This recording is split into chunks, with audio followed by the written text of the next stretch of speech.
Hello dear student, आज एक और इम्पोर्टेंट सेशन में आप सभी का स्वागत है। तो स्टूडेंट, आज के सेशन में हम बात करने वाले हैं मॉक टेस्ट 5 के बारे में, जो कि साइंस का है। इसमें जितने भी क्वेश्चन है सभी एनसीईआरटी से लिए गए हैं और कुछ क्वेश्चन ऐसे हैं जो कि प्रीवियस ईयर में पूछे गए थे, उसको भी हम लोगों ने ले लिया है।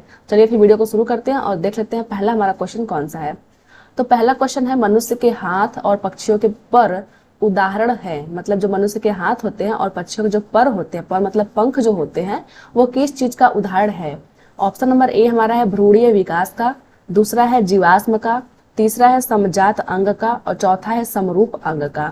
तो देखिए, जो मनुष्य के हाथ होते हैं और जो पक्षियों के पंख होते हैं वो समजात अंग के उदाहरण है। ऑप्शन नंबर सी हमारा सही हो जाएगा। अब बात ये होती है कि समजात अंग कहते किसको है।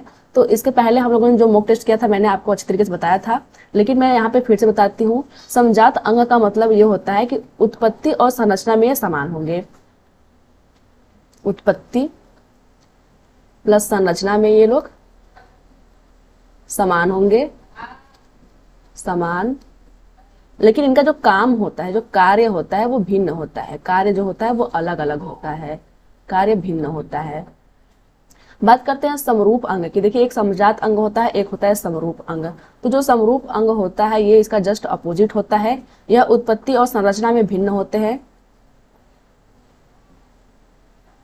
उत्पत्ति प्लस संरचना में ये क्या होते हैं, भिन्न होते हैं, अलग होते हैं। लेकिन कार्य में क्या होते हैं, समान होते हैं। कार्य में ये क्या होते हैं, समान होते हैं।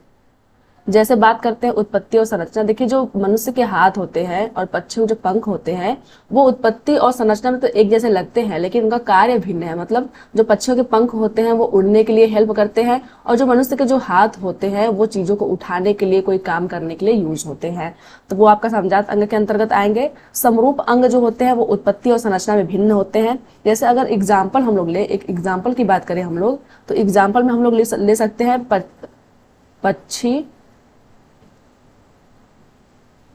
और कीटों के पंख। कीटों के पर बोल सकते हैं, पर मतलब पंख। तो देखिए, जो पक्षी और जो कीटों के पर होते हैं वो क्या करते हैं कि संरचना में तो ये अलग अलग दिखते हैं, लेकिन इनका कार्य समान होता है। ये जो कार्य होता है, दोनों के जो पर होते हैं वो उड़ने में इनकी हेल्प करते हैं। तो उसको हम लोग समरूप के अंग के अंतर्गत रखेंगे। तो क्वेश्चन नंबर 1 का ऑप्शन नंबर सी हमारा सही हो जाएगा। दूसरा हमारा क्वेश्चन है, टूकन है। टूकन क्या है? क्या वो एक जंतु है, या शाक का नाम है, या किसी पक्षी का नाम है, या किसी पेड़ का नाम है? तो देखिए, जो टूकन होता है वह एक पक्षी का नाम है। ऑप्शन नंबर सी हमारा सही हो जाएगा। अब ये इतना इंपॉर्टेंट क्यों है? देखिए, जो टूकन पक्षी होता है ना, उसकी चोंच जो होती है वो काफी लंबी होती है और रंगीन होती है, इसी वजह से ये फेमस होता है। तो क्वेश्चन नंबर 2 का ऑप्शन नंबर सी सही है। अगला हमारा क्वेश्चन है, ध्रुवीय भालू का ठंड से बचने का कारण है। मतलब जो ध्रुवीय भालू होते हैं वो ठंड से बचते हैं किस वजह से? ऑप्शन नंबर ए है शरीर पर सफेद बाल की वजह से, दूसरा है बालों की 2 मोटी परतें, तीसरा है धीमा चलना और चौथा है पानी में तैरना। तो देखिए, जो ध्रुवीय भालू होते हैं उनमें जो एडॉप्टेशन होती है वो होती है बालों की 2 मोटी परतों के कारण। ऑप्शन नंबर बी हमारा सही है। देखिए, जो ऑप्शन नंबर ए है शरीर पर सफेद बाल, तो सफेद बाल इसलिए होते हैं कि ताकि वो अपने जो एनिमीज हैं, दुश्मनों से अपने बच सके, क्योंकि जो बर्फ होती है वो भी सफेद होती है और बाल, जो भालू का जो बाल है वो भी सफेद है, तो वो दूर से कोई इनको देख के पहचान नहीं पाएगा कि क्या है। क्वेश्चन नंबर 3 का ऑप्शन नंबर बी सही है। क्वेश्चन नंबर 4 देख लेते हैं। आनुवंशिकी का भौतिक आधार है। आनुवंशिक का भौतिक आधार क्या है? गुणसूत्र और जीन, दूसरा है गुणसूत्र और माइटोकॉन्ड्रिया, तीसरा है जीन और राइबोसोम, चौथा है इनमें से कोई नहीं। तो देखिए, जो आनुवंशिकी होता है उसका जो भौतिक आधार होता है वो होता है गुणसूत्र और जीन। ऑप्शन नंबर ए हमारा जो है वो सही हो जाएगा। गुणसूत्र और जीन ये क्या करते हैं, किसी एक कैरेक्टर को से जो एक कैरेक्टर होता है उसको जो होता है पेरेंट्स से ये बच्चों में ट्रांसफर करते हैं, गुणसूत्र और जीन। तो क्वेश्चन नंबर 4 का ऑप्शन नंबर ए सही हो जाएगा। अगला हमारा क्वेश्चन है, आर्कियोप्टेरिक्स था। आर्कियोप्टेरिक्स क्या था? ऑप्शन नंबर ए है उभयचर एवं मछलियों के बीच की कड़ी, दूसरा है सरीसृप एवं पक्षियों के बीच की कड़ी, तीसरा है स्तनधारियों एवं पक्षियों के बीच की कड़ी, चौथा है स्तनधारियों एवं सरीसृप के बीच की कड़ी। तो देखिए, जो आर्कियोप्टेरिक्स था वो था सरीसृप और पक्षियों के बीच की कड़ी था। ऑप्शन नंबर बी सही है। इसका क्या मतलब है, बीच की कड़ी का क्या मतलब है? देखिए, जो आर्कियोप्टेरिक्स था वो क्या था कि उसमें कुछ कैरेक्टर तो सरीसृप वाले थे और कुछ कैरेक्टर जो थे वो पक्षियों वाले थे। अब हम लोग बात करते हैं कि कौन से कैरेक्टर थे जो पक्षियों वाले थे। तो जो पक्षियों के कैरेक्टर थे वो कौन कौन से थे। एक तो जो इनके पास पंख थी, तो हम लोग बोल सकते हैं पंख, जिसको हम लोग पर भी बोलते हैं, पर। एक तो इनके पास पर था, और क्या था, दूसरा गोल सिर था। जैसे पक्षियों का सिर जो गोल होता है, वैसे ही इनका भी जो सिर था वो गोल था। अगर सरीसृप की बात करें कि कौन सा इनका कैरेक्टर था जो सरीसृप की तरह था, तो वो था आपका पूंछ। इनके पास पूंछ था, जैसे छिपकली के पास पूंछ होती है, सांप के पास पूंछ होता है, तो ये लोग भी सरीसृप के अंतर्गत ही आते हैं। तो इसके पास पूंछ भी था, और क्या था, जबड़े में दांत था, जबड़े में दांत। ये था, इसकी वजह से बोलते हैं कि ये पक्षी और सरीसृप के बीच की कड़ी थी। बढ़ते अगले क्वेश्चन की तरफ। क्वेश्चन नंबर 6, किस अवयव का संचय ऊंट के कुबड़ में होता है। प्रोटीन का होता है, या जल का, वसा का, या कार्बोहाइड्रेट का। तो देखिए जो ऊंट होता है उसको, उसका जो कुबड़ होता है उसमें ये वसा का संचय करता है। ऑप्शन नंबर सी हमारा सही है। बढ़ते अगले क्वेश्चन की तरफ। क्वेश्चन नंबर 7 हमारा है, निम्न में से कौन सा अंग अवशेषी अंग है। देखिए अवशेषी अंग का मतलब होता है कि कुछ अंग ऐसे होते हैं जो प्राचीन समय में तो हमारे वर्क में थे, हमारे काम में थे, यूज होते थे, लेकिन अब उनका कोई काम नहीं है। क्योंकि जो हम लोग हैं, वो जो हम लोग की उत्पत्ति मानी जाती है वो बंदरों से मानी जाती है, चिंपैंजी से। तो उनके पास क्या था, उनके पास पूंछ थी। तो उस समय उनका जो पूंछ होता था वो बैलेंस बनाने के लिए, पेड़ों से लटकने के लिए यूज होता था। लेकिन अभी क्या है, जो ह्यूमन बींग है उनमें पूंछ का कोई काम नहीं है, तो उसे बोलते हैं अवशेषी अंग, जिनका जो प्रयोग हम लोग पहले करते थे लेकिन अब उनका कोई प्रयोग नहीं है। तो पढ़ लेते हैं। ऑप्शन नंबर ए हमारा है चमगादड़ के पर, दूसरा है सरीसृपों की पूंछ, तीसरा है छिपकली के अग्रपाद, चौथा है मनुष्य की अक्ल डाढ़।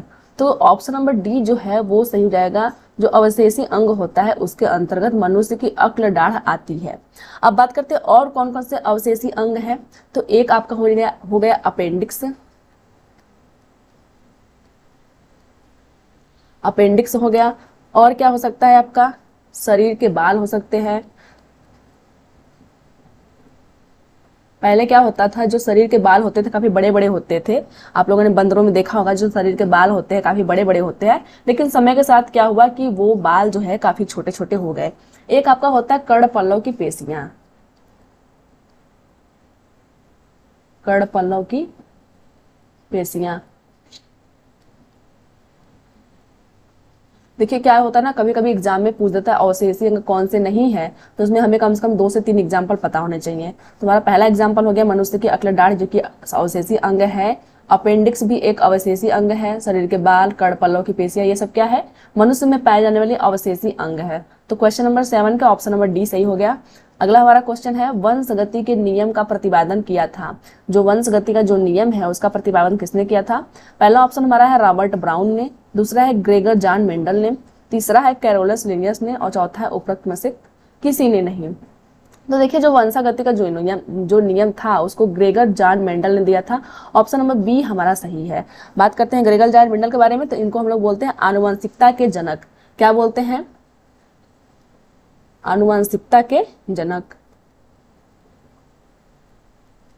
के जनक इनको हम लोग बोलते हैं। देखिए इनको आनुवंशिकता के जनक क्यों बोलते हैं, क्योंकि क्या होता है ना कि ये तो वैसे तो मैथमेटिक्स के स्टूडेंट थे। जो ग्रेगर जॉन मेंडल है वो मैथ के स्टूडेंट थे, लेकिन इन्होंने क्या किया था कि जो मटर का जो प्लांट होता है उसके ऊपर कई एक्सपेरिमेंट किए थे, इसलिए इनको बोलते हैं आनुवंशिकता का जनक, और कई सिद्धांत भी दिए थे। बात आती है कि मटर का पेड़ ही क्यों यूज किए थे। तो देखिए जो मटर का पेड़ होता है, पहले तो उसमें कई सारे कैरेक्टर मिल जाते हैं। दूसरा ये होता है कि जो उनका लाइफ टाइम होता है, जो उनका लाइफ का ड्यूरेशन होता है वो बहुत ही कम होता है। जो उसकी फसल होती है जल्दी पक जाती है, इसलिए इन्होंने मटर का यूज किया था। तो क्वेश्चन नंबर 8 का ऑप्शन नंबर बी सही हो गया। अगले क्वेश्चन की तरफ बढ़ते हैं। क्वेश्चन नंबर 9, डायनासोर थे, डायनासोर क्या थे। तो पहला ऑप्शन है उभयचर, दूसरा है सरीसृप, तीसरा है पक्षी, और चौथा है हेमिकार्डेटा। तो देखिए जो डायनासोर थे वो थे सरीसृप। ऑप्शन नंबर बी हमारा सही हो जाएगा। बढ़ते हैं अगले क्वेश्चन की तरफ। क्वेश्चन नंबर 10 हमारा है, मनुष्य का कौन सा अंग अवशेषी अंग होता है। तो हमने पहले ही पढ़ा था कि कौन कौन सा है। तो पहला हमारा ऑप्शन है कर्ण पल्लव की पेशियां, दूसरा है कर्ण पल्लव, तीसरा है क्षुद्रांत, चौथा है दांत। तो देखिए हमने पढ़ा था कि जो कर्ण पल्लव की जो पेशियां होती है वो मनुष्य के अवशेषी अंग के अंतर्गत आते हैं, इसलिए जो हमारा ऑप्शन नंबर ए है वो सही हो जाएगा। और क्या क्या हमने पढ़ा था, अक्ल डाढ़ पढ़ा था, और अपेंडिक्स पढ़ा था, शरीर के बाल पढ़ा था, तो आप लोग इसको भी याद रखेंगे। बढ़ते हैं अगले क्वेश्चन की तरफ। क्वेश्चन नंबर 11 हमारा है, 11 हमारा है, निम्न में से कौन से कथन प्रकाश संश्लेषण के संदर्भ में सत्य है।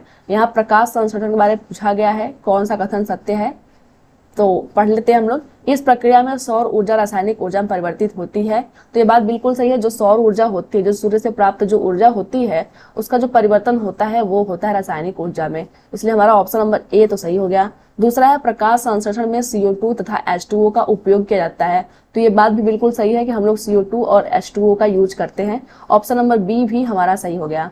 अगला है कि प्रकाश संश्लेषण में CO2 मुक्त होती है। तो देखिए CO2 मुक्त नहीं होती है, CO2 कंज्यूम होती है, हम लोग उसका उपयोग करते हैं, तो ऑप्शन नंबर जो तुम्हारा 3 है वो गलत हो गया। अगला हमारा है, प्रकाश संश्लेषण में O2 मुक्त होती है, ये बात ठीक है।